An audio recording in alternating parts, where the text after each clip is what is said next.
commercial to residential, and even in a flower shop business, this mother-daughter team pretty much has it all. Kasama natin ngayon ang Earth Garden General Manager, si Miss Emmy Fles, at ang kanyang daughter na si Miss Crystal. Good morning.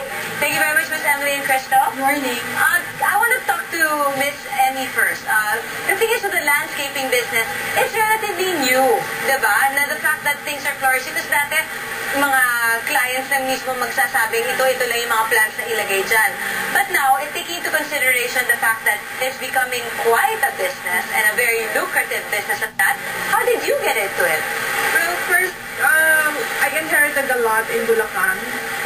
So I thought of making use of that idle land. So I started collecting ornamental plants and some rare plants. So that's how I started as a hobby first. Your usual degree is like business management. Yes. In school. But plants, parang usually pag business management, mga restaurants. Because at the time, that's the only thing that came into my mind, because that's the product of Bulacan.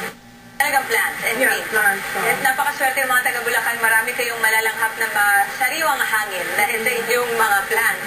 Well, let's take you to Manila. What are your specialties? Kasi usually, pag landscape designer, may certain look ba? Parang signature style. Ano masasabi niyo, Miss Emmy, is your signature look and style? Our signature look is that our approach is global. That's why our name is Earth Garden. We want our approach in landscaping.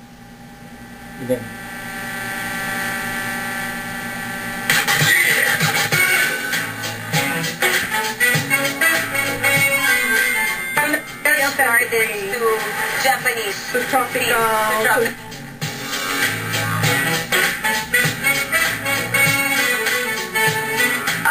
botany ba? Or we have a landscape architect course here in the Philippines. Meron na. So meron na. Yes, Okay. we have. And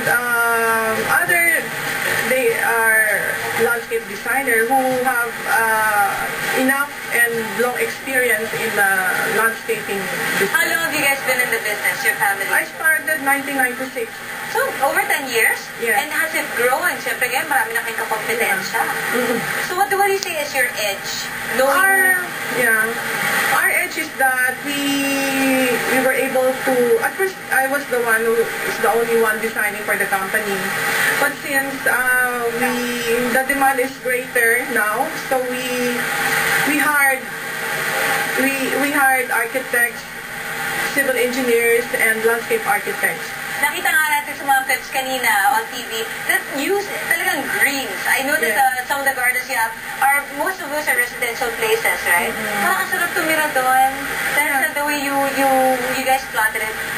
What's your favorite plant? I never got to ask that. Actually, my favorite plant is I have many favorites, but I want the flowering plants. I enjoy looking at the flowers.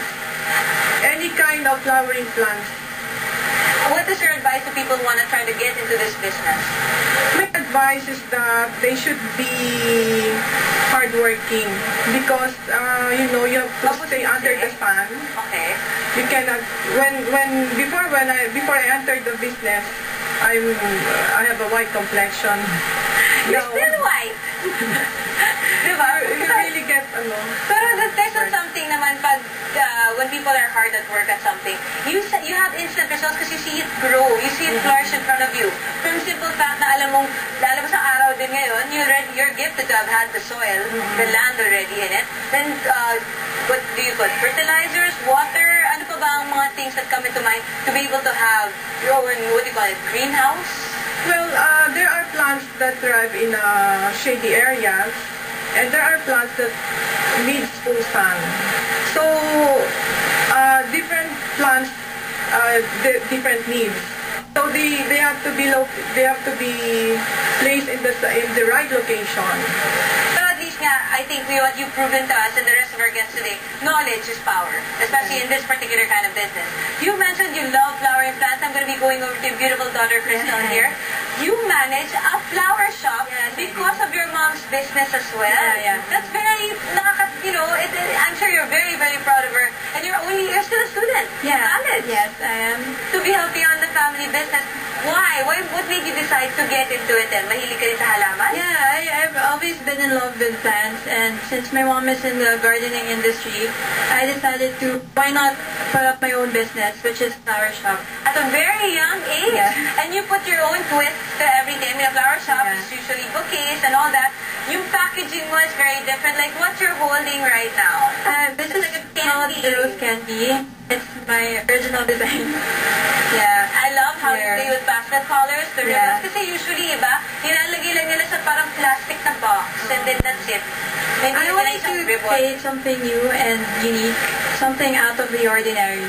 Mahirap pa Yeah. mag-manage ng sarili mong business. Siyempre, you're still in school.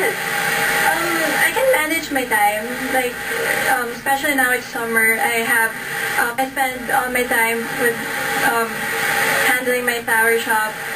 And I'm a full-time business person. Pagdating sa like, yung plants ang business nyo, kailangan parating fresh. Kailangan parating healthy. I know it's one thing to put up the landscape. Pero upkeep, maintenance. Pati yun, it's under you? Yeah, we give services for maintenance. So after we do the landscaping, we offer them. How about for the flower shop also, Yes. kasi may highs and lows yan. May mga peak flower seasons like Valentine's. Siyempre, birthday naman ito all year round, or even Christmas, or even Mother's Day. The whole balance thing. Are you planning of taking over your mom's business in the future? Probably someday. I have to learn a lot from her because she knows everything about flowers. And of course, all this was fueled by passion. Talagang kilig lang. We'll find out more about your contact details sa pagbabalik po ng Chika because after all, naka-display na ang kanilang beautiful wares. Thank you very much, Miss Crystal and Miss Emmy. Thank you. And of course, to Earth Garden. More chikahan and of course, a little bit of entertainment as well because after all, today's a Friday. Sa pagbabalik po ng Chika.